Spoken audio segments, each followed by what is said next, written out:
Buenas tardes a todas y todos, muchas gracias, un gusto estar aquí y renovar con Sergio nuestro agradecimiento, mi agradecimiento a la Universidad de Zaragoza, a sus autoridades, en presencia del rector aquí y otras autoridades por esta invitación y esta posibilidad de conversar sobre algunos temas tan relevantes para el futuro de América Latina y el Caribe.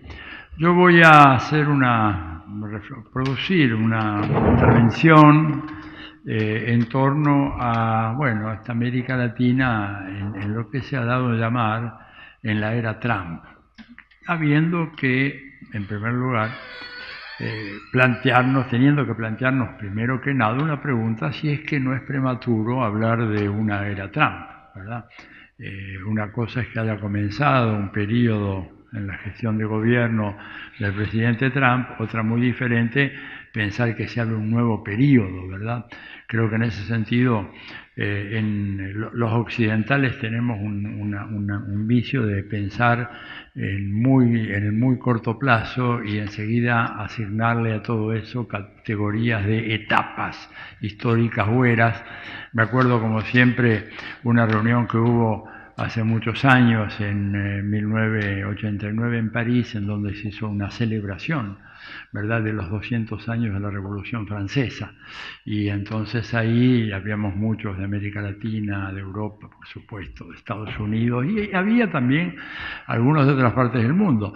En general, la tónica de todos los que veníamos a ver de Occidente, aunque fuera la periferia occidental como América Latina o el corazón de Europa, Estados Unidos, no dejábamos de hablar claramente de los legados de la Revolución Francesa, el significado histórico, toda la nueva etapa, etcétera, hasta que le tocó el turno a un colega que venía de China, ¿no es cierto? Y con la humildad característica con la cual, por lo menos los académicos chinos intervienen en estos eventos, hizo una intervención muy breve diciendo que si bien él estaba de acuerdo con todos los planteamientos que habían hecho, ¿verdad?, los colegas sobre lo que había ocurrido con la Revolución Francesa, pero que a su manera de ver 200 años no era un tiempo suficiente como para realizar un balance definitivo, ¿verdad? Y dijo, too soon to tell, demasiado pronto para decir, lo dijo en inglés. Y la verdad que nos quedamos patitiesos, es decir, ¿cómo que 200 años? Y cuando nos pusimos a rebobinar un poco nuestra propia argumentación, nosotros, claro, hicimos un canto a todos los logros, algunos de los grandes logros de la Revolución Francesa, que fueron innegables, pero nos olvidamos de la guerra de Argelia, nos olvidamos de la guerra de Vietnam, nos olvidamos de la tortura científica practicada en Argelia, nos olvidamos de Haití. Recién veníamos de una interesantísima conferencia sobre Haití y Santo Domingo. Haití, que era la colonia más próspera a nivel mundial, era la joya del colonialismo mundial, y que Francia convirtió, ¿verdad?, y combatió a pesar de la Revolución Francesa con una hazaña increíble. Napoleón mandó más de 30.000 hombres de la Gran Armée francesa a combatir y fueron derrotados. Pero a causa de eso y a las reparaciones de guerra y a las sanciones, convirtieron a la colonia más próspera del mundo, no solamente del Caribe, en el país más pobre del hemisferio occidental. Entonces tenía razón el colega chino, cuyo nombre era impronunciable y ahora mucho menos, ¿verdad? Tenía razón cuando nos dijo demasiado pronto para saber, ¿no es cierto?, los resultados. Así que, bueno, realmente uno puede decir, bueno, era Trump, y no sabemos, vamos a ver si gana las elecciones ahora, si se estabiliza todo esto.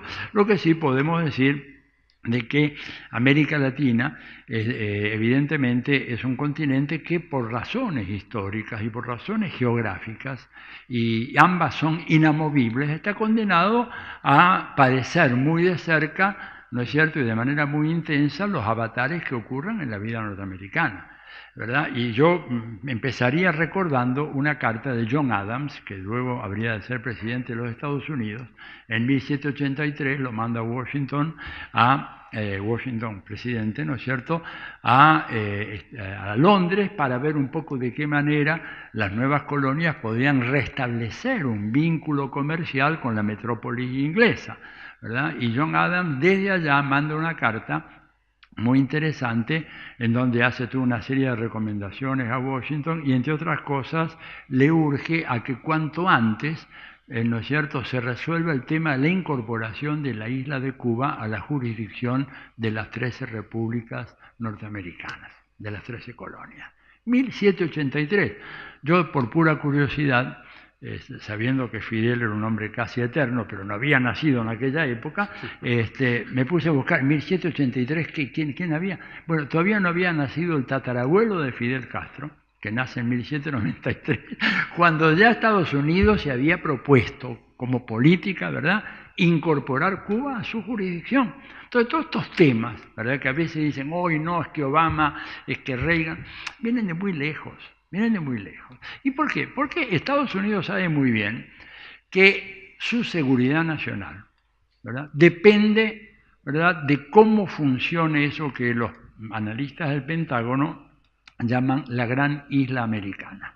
Cuando uno estudia, como yo he hecho, digamos, los materiales militares producidos en Estados Unidos, hay una constante permanente, es decir, todo este continente, esto que ellos llaman el hemisferio occidental, les gusta llamarlo así más que América, porque América son ellos. América es Estados Unidos, nosotros somos el hemisferio occidental, el Western Hemisphere. Bueno, la seguridad de los Estados Unidos depende de que en esa gran isla, concebida como un dique, no haya fisuras. Entonces, si en un dique hay fisuras, al cabo de un tiempo la acción destructora del agua termina rompiendo el dique y esto implica la invasión de los nuevos bárbaros sobre la Roma americana, para usar una expresión muy a gusto de Martí, que se refería más de una vez a Estados Unidos como la Roma americana. ¿Qué es una fisura en el dique? Bueno, una fisura en el dique es Cuba, otra fisura es Venezuela, otra fisura es Nicaragua, otra fisura es Bolivia, otra fisura Ecuador con Correa, no ahora, otra fisura es Brasil con Lula y Dilma, Argentina con los Kirchner, Uruguay con el... O sea, todo gobierno que no esté dispuesto a alinearse incondicionalmente con la política de Estados Unidos es una amenaza a la seguridad nacional de los Estados Unidos.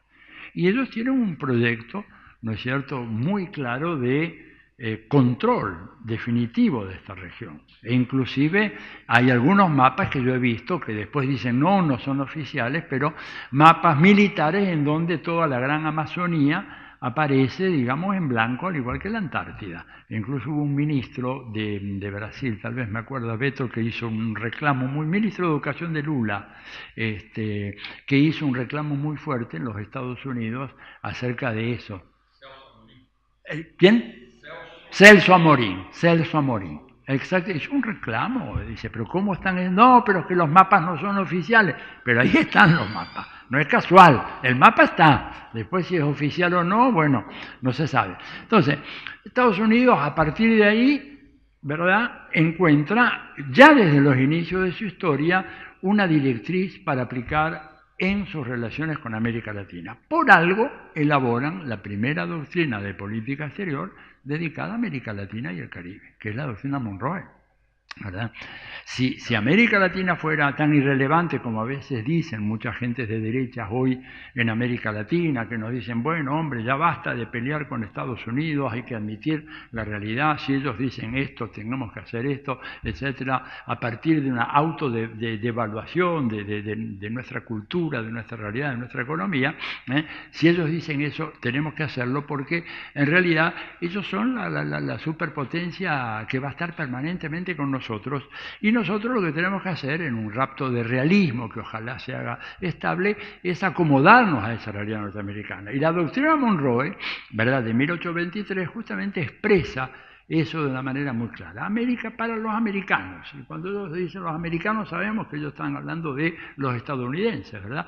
Fíjense que es interesante, es la primera doctrina de política exterior de la República Norteamericana. ¿no? No se olviden que Estados Unidos fue un país siempre muy aislacionista, donde nunca quiso meterse en todas las guerras exteriores porque eran consideradas como guerras dinásticas europeas, etc. Costó mucho que Estados Unidos entrara en la Primera Guerra Mundial, como costó también que entrara en la Segunda Guerra Mundial, ¿verdad? Pero entonces la idea doctrina Monroe, y uno podría decir, bueno, si esta América Latina tan autodevaluada, es decir, ¿cómo fue que fuera destinataria de la primera política exterior de los Estados Unidos, que antecedió prácticamente en un siglo a la doctrina que luego Estados Unidos elaboraría para Europa, fundamentalmente la doctrina Wilson? Bueno, es que América Latina, para ellos, sin la menor duda, es de lejos la región más importante del mundo. De lejos, sin ningún tipo de posible comparación, sin desmedro de nuestros amigos y anfitriones europeos y españoles en este caso, ¿verdad? Pero para ellos América Latina es fundamental.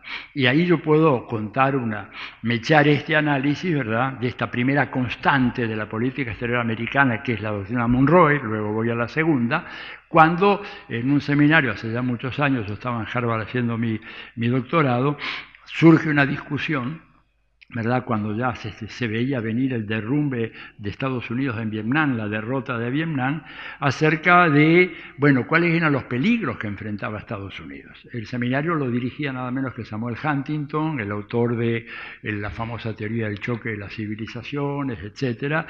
Y uno de mis compañeros le pregunta a Huntington, dice, bueno, ¿qué piensa usted que puede pasar ahora? Que evidentemente estamos siendo derrotados en Vietnam, ¿qué va a pasar, ¿verdad?, con los Estados Unidos, con la Unión Soviética, etcétera? Y la respuesta que dio Huntington realmente fue sorprendente por haberla ofrecido en aquel momento. Dijo, mire, acá hay que tener en cuenta que sí, la Unión Soviética va a ser un problema, es un problema para nosotros, es un problema muy serio para nosotros, pero hay que tener en cuenta dos cuestiones. Primera cuestión, que la Unión Soviética no va a estar inmunizada a los cambios, ¿verdad?, que se están produciendo en la economía mundial.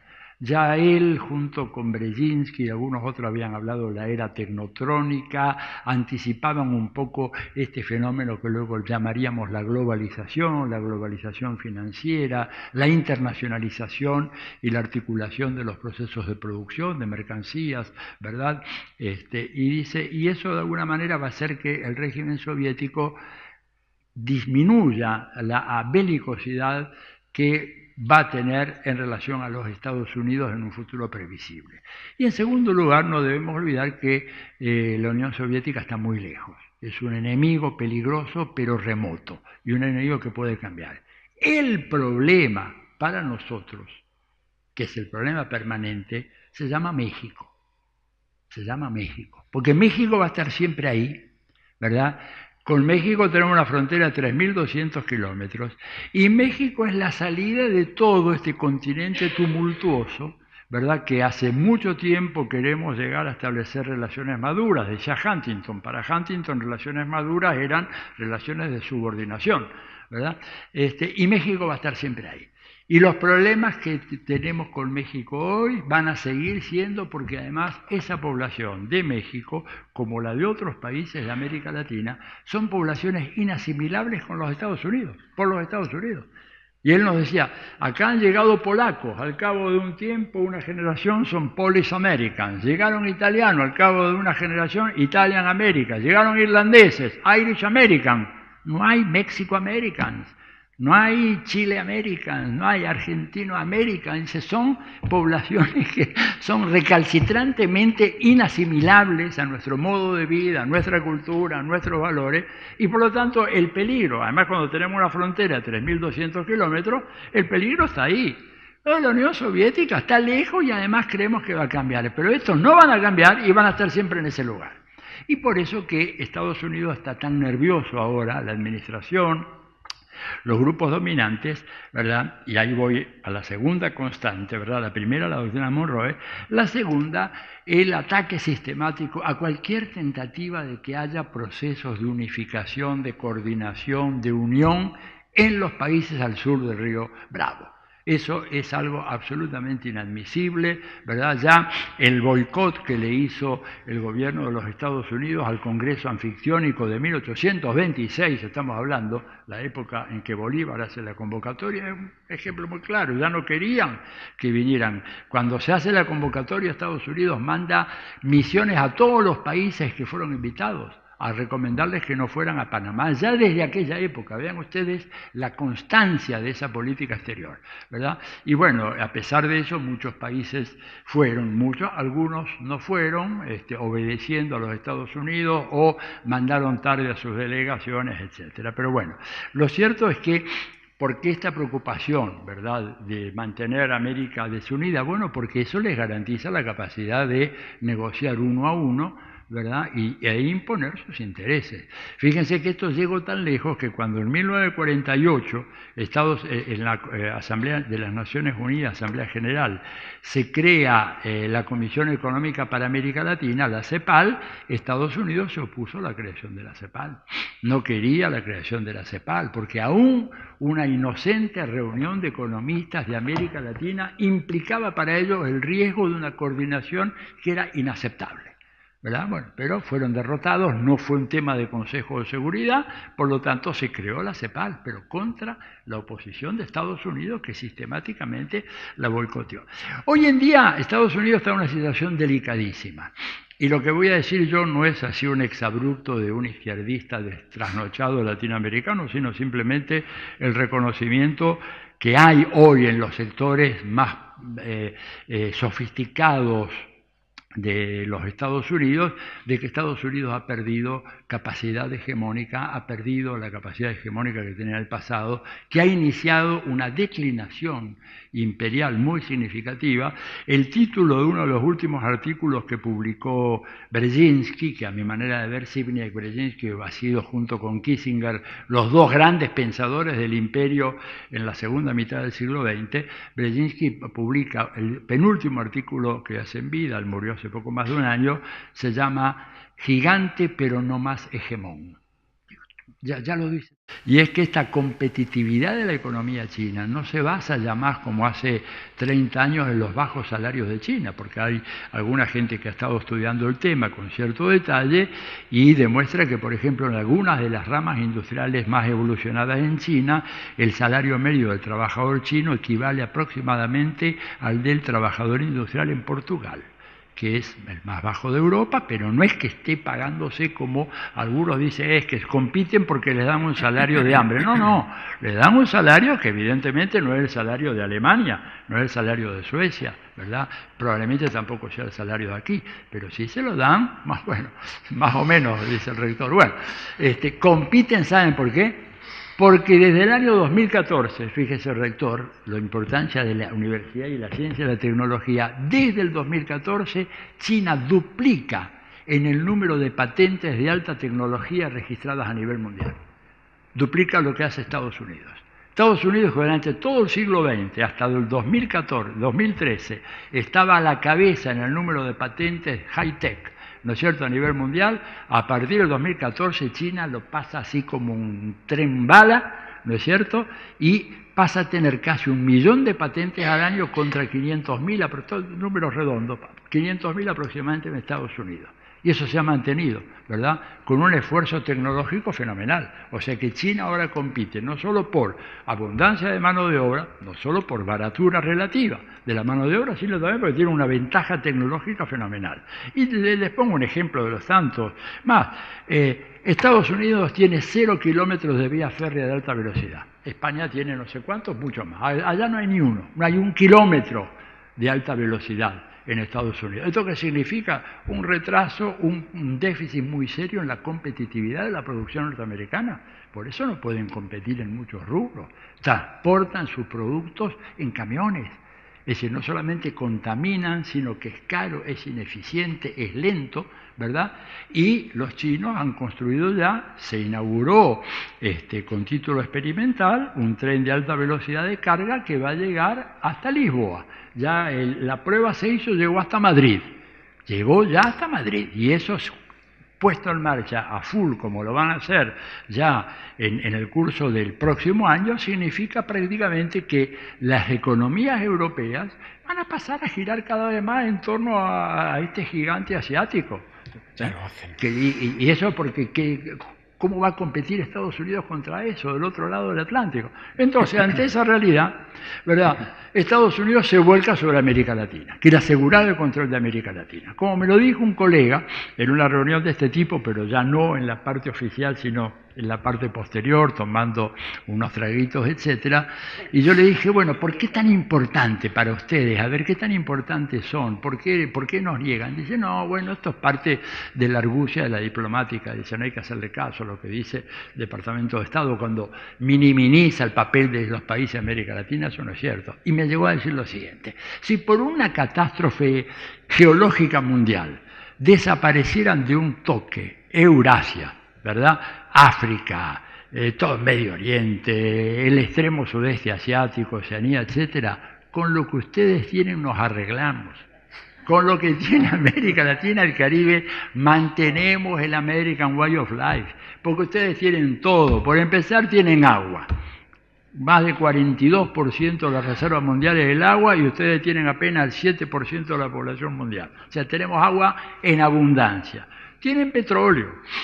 Tienen minerales estratégicos, tienen la biodiversidad, la mitad de la biodiversidad mundial está en la gran foresta amazónica, la mitad, y esa es la madre de todas las modernas ciencias, la llamada nanociencia, no solo en la biología, sino en otras actividades, ¿verdad?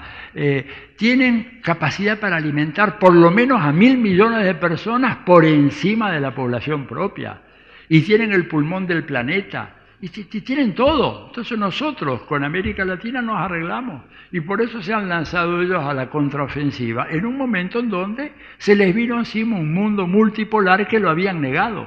Ellos no pensaron jamás, ellos esperaban a China en el 2030. Está escrito, está documentado, ¿verdad? Ellos hacían unos diagnósticos, no era que eran tan negadores, pero decían, la curva de desarrollo económico de China la convertirá en una gran potencia económica para el año 2030. Bueno, China llegó 30 años antes, y modifica el cuadro económico internacional. Y además ellos daban por muerta a Rusia. Hubo una confusión elemental ahí entre la Unión Soviética y Rusia, ¿verdad? Rusia fue desde comienzos del siglo XVIII una de las grandes potencias económicas y políticas y diplomáticas del mundo. Desapareció la Unión Soviética, pero no desapareció Rusia. Tuvo un momento así de declinación relativa Rusia, pero al cabo de un tiempo, cuando aquello se estabilizó y apareció un liderazgo fuerte, un nuevo zar, el zar Vladimir, ¿verdad?, que recoge todas las grandes tradiciones de Rusia, ¿verdad?, porque no se le puede, la democracia liberal tal cual la conocemos nosotros, no es un producto fácilmente exportable, digamos, y sobre todo a un país como Rusia, un país en donde el atraso ideológico, cultural, político, toda la cosa, digamos, del aislacionismo eslavo, hacían poco probable que eso pudiera dar lugar al surgimiento de una democracia tipo liberal. Apareció alguien que estaba en control de la situación, cosa que Yeltsin no tenía, ¿verdad? Yeltsin, hay una memoria, no sé si fue Colin Powell, que escribió, puedo equivocarme, pero que dijo, nada más fácil que negociar con Yeltsin, basta con tener en la mesa de negociaciones una buena botella de vodka para que el hombre simplemente conceda cualquier cosa que le pidamos, ¿verdad? Y hay también una de las primeras visitas de Yeltsin a Francia, Yeltsin no pudo bajar del avión, y no pudo bajar del avión de la borrachera que se había pegado en el viaje de Moscú a París, digamos, y ese hombre era el hombre que tenía que hacer la transición entre el viejo régimen soviético y una Rusia que se reencontrara con su tradición. Bueno, Putin lo hizo. Entonces ahora Estados Unidos se encuentra amenazado, por una parte por China, como una potencia económica, que se le mete en su patio trasero, ¿verdad? Porque China metido en Nicaragua, ¿verdad? Con lo del canal, avanzado o no, pero es un tema. China con una fuerte inversión en la industria petrolera venezolana, China metida en buena parte de las explotaciones minerales que hay en América Latina, China como primer socio comercial de Argentina, de Brasil, de Chile, de varios países, es absolutamente inadmisible para los Estados Unidos. Y de ahí que se lanzara la contraofensiva. ¿Cómo fue la contraofensiva? ¿Cuántos minutos me quedan? 7 minutos. ¿Cuánto? 7 minutos. Perfecto. ¿Cuál fue la contraofensiva? Bueno, pues la contraofensiva fue empezar a sacarse de encima todos estos gobiernos. Intentaron, digamos, acabar con, vieron el peligro de Chávez, ¿verdad? Intentaron acabar con el chavismo en el 2002, armando este golpe militar así que les fracasó absolutamente, no esperaban esa reacción del pueblo chavista, luego de eso tuvieron una tremenda derrota en el ALCA, ¿verdad?, en noviembre del 2005 en Mar del Plata, porque ellos estaban seguros de que se iba a firmar ese acuerdo y como decía, ayer citaba creo que Inés a Martí, hablando de quien dice anexión económica, dice anexión política, esto era un proyecto de anexión económica que fracasó porque, bueno, Chávez, Néstor Kirchner y Lula se opusieron radicalmente a ese proyecto cuando ellos confiaban en que estos presidentes, sobre todo los dos últimos, Néstor Kirchner y Lula, iban a aislarlo a Chávez, pero no contaban con la formidable capacidad de persuasión que tenía Chávez, tan tremenda que fue capaz de hacer que Álvaro Uribe, firmase el acuerdo de creación de la UNASUR. Hay que tener una capacidad de convencimiento absolutamente excepcional para lograr lo que logró Chávez en ese momento, de que Uribe pusiera la firma en la creación de la UNASUR. Y Uribe los enganchó a todos y se acabó el ALCA. Entonces ahí, gran desesperación americana. ¿Qué hacemos? Este continente se nos va y no se nos puede ir, porque es el continente que necesitamos. Entonces, toda la nueva teorización, golpes blandos, el famoso lawfare, ¿no es cierto?, la judicialización de la política y el aprovechamiento de las posibilidades de manipulación de la opinión pública, como ayer lo demostró en su magnífica conferencia Ignacio Ramonet, ¿verdad?, que hace que se pueda controlar, ¿no es cierto?, a través de posverdades, fake news, plus mentiras, yo también le llamo, ¿verdad?, se pueda controlar y manipular a la opinión pública de tal manera de crear climas que hagan propicio la ejecución de los famosos golpes blandos. Lo ensayaron, ¿no es cierto?, en Honduras exitosamente. Hay una conjunción de medios de comunicación corruptos, jueces corruptos, legisladores corruptos, y se acabó el gobierno de Mel Zelaya, que había tenido la pésima idea de poner una cuarta urna. Ellos tienen una urna por diputados, senadores, gobernadores, una cuarta urna preguntándole al pueblo si querían o no que hubiera una convocatoria o una asamblea constitucional. Ni siquiera decían los contenidos, simplemente quieren ser consultados, suficiente para que el Tribunal Superior de Justicia dijera que era antidemocrático, que eso denotaba despotismo, deseos de continuismo, etcétera, etcétera, y rápidamente los medios se pusieron en marcha y al poco tiempo el pobre Zelaya lo sacaron con pijama de su casa y lo mandaron, digamos, primero a Costa Rica, después fue allá a Nicaragua. 2009 ahí, 2012 en Paraguay, Lugo, ¿verdad?, Fernando Lugo. Interesante, dos países que tienen dos grandes bases militares de los Estados Unidos, Palmerolas en Honduras, Mariscal Estigarribia en Paraguay, y ahora con gobiernos amigos. Y en el 14 y 15 comienza la ofensiva contra Cristina y contra Dilma, ¿verdad? Contra Cristina esto se vio favorecido luego por un inesperado resultado electoral que termina con la gestión del kirchnerismo e entrega el poder a Mauricio Macri, que justamente creo que hoy lo han condecorado por lo mucho que ha hecho en bien de la población argentina, lo cual parece un chiste realmente macabro, ¿verdad? Porque si les doy las estadísticas realmente nos deprimimos todos y no quiero eso, ¿verdad? Pero comienza la ofensiva en contra de Dilma. Dilma había ganado la elección. ¿A quién mandan a articular todo esto? A una señora llamada Liliana Ayalde.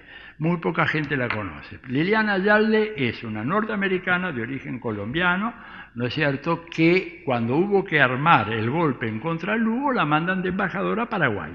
está en Asunción unos meses antes del golpe, convoca reuniones, etcétera, a los dueños de los medios, y finalmente, una vez que el golpe ya es inminente, una semanita antes se va a los Estados Unidos. ¿A dónde vuelve? A Brasil. Liliana Ayalde como embajadora en Brasil a cumplir exactamente la misma función, ¿verdad? Y ahora, cuidado, ahora está de jefa civil del Comando Sur. O sea, está el almirante Curtid, que es el jefe militar, pero la jefa civil, y recuerden que en Estados Unidos la supremacía civil sobre el sector militar está muy claramente marcada por la Constitución, la jefa civil del Comando Sur es ella, ¿verdad? Entonces, ellos que han tratado de hacer, bueno, sacar de encima a estos gobiernos, lograron acabar con el gobierno de Argentina, con el gobierno de Brasil, con el de Honduras, con el de Paraguay, han logrado, ¿verdad?, esta farsa fenomenal del gobierno de Lenín Moreno en Ecuador, que yo creo, digamos, yo estuve en las dos campañas de Lenín Moreno, primera y segunda vuelta, y no paraba el hombre de exaltar la figura de Correa como equivalente a la de Eloy Alfaro, padre fundador de la nación ecuatoriana, y al día siguiente el hombre se da vuelta y evidentemente no hay que ser muy mal pensado, o como dice un filósofo popular, piensa mal y acertarás, y yo pienso mal y acierto, le compraron, le llegaron al precio, como se dice en México, le llegaron al precio, ¿verdad? Y el hombre de repente, como le llegaron al precio al magro, para lanzar una campaña para acabar ya con el gobierno de Maduro, que para ellos es una obsesión, quieren acabar rápidamente y por supuesto acabar también con el gobierno de Nicaragua. Hasta ahora no han tenido más éxito, y termino ya, un minuto y medio. ¿Por qué? Porque si bien han logrado sacar esos gobiernos, no pudieron poner en marcha un proyecto de derecha alternativa que funcione. Es decir, no pueden ganar una elección en Brasil. Yo lo digo, me arriesgo, no pueden ganar la elección en Brasil. Ganaron casi de milagro en la Argentina, ¿verdad? Pero no van a volver a ganar así. Yo creo que va a ser muy difícil que puedan volver a ganar así, ¿no es cierto? Tienen una derrota rotunda en México. México con 36 años de cogobierno Fondo Monetario Internacional, el PRI y el PAN, 36 años, de 1982 a 2018, y fueron derrotados. Era el candidato que no tenía que ganar, López Obrador. Había que ver la prensa americana permanentemente diciendo no puede ser, es populista, es chavista, Castro chavista, de todo, y sin embargo ganó. O sea que estamos en un interregno muy especial. Ellos lograron destruir algunos de esos gobiernos, pero no han logrado sustituirlo con algo nuevo, con algo que tenga posibilidad de estabilizarse. Por eso la referencia inicial al chino y a la era y a la Revolución Francesa, Toussaint Toutel, demasiado pronto para saber y para decir que efectivamente un nuevo ciclo de derecha se ha iniciado en América Latina. No lo creo. Yo creo que estamos en un momento de disputa, un momento que ha habido un retroceso en algunos terrenos, pero ha habido avances en otros. En México, lo de México es extraordinario. Lo de Colombia, de Petro, saltar de 1.900.000 votos a 8 millones de votos en Colombia, un país en donde la dictadura mediática, por comparación, la Unión Soviética era el reino de la libertad de prensa, por comparación a lo que es Colombia, una absoluta uniformidad de radio, televisión, prensa gráfica, radio FM, televisión por cable, televisión abierta. La única noticia en el mundo es lo que está pasando en Venezuela, ¿verdad? Como en nuestros países, cuando uno dice páginas internacionales de Argentina, de Chile, Venezuela, nada más, después un poco ahí lo de Nicaragua, y por supuesto los exiliados de Venezuela. Ni una palabra de los 30 millones de mexicanos que se fueron de México desde el 80 para acá, o de los 8 millones de colombianos desplazados internos por la guerra y por el saqueo de las tierras campesinas. De eso no se habla. O de los más de 130 casi candidatos en las últimas elecciones en México. Ahí leí yo en los periódicos que fueron asesinados en los últimos 6 meses en plena campaña. Eso no son noticias. La noticia son los de Venezuela, y por algo será. Bueno, termino acá porque ya me estoy poniendo demasiado exaltado y no quiero. Muchas gracias.